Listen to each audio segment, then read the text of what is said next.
Greetings everyone, in today's video I will show you how to connect Roblox to Discord status. Before you get started, please subscribe our channel. So first open your Discord app and in the top left tap on menu and in the bottom right tap on your profile.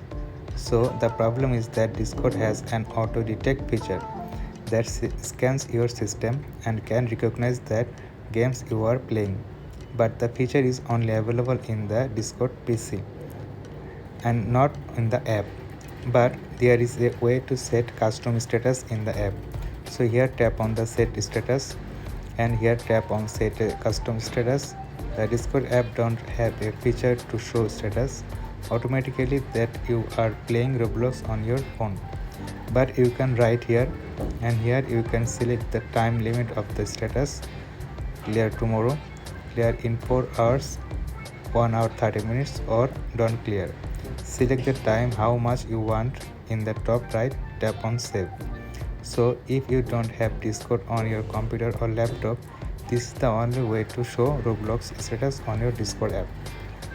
So this is the way how you can connect Roblox to Discord status. This is the video for today. Thanks for watching this.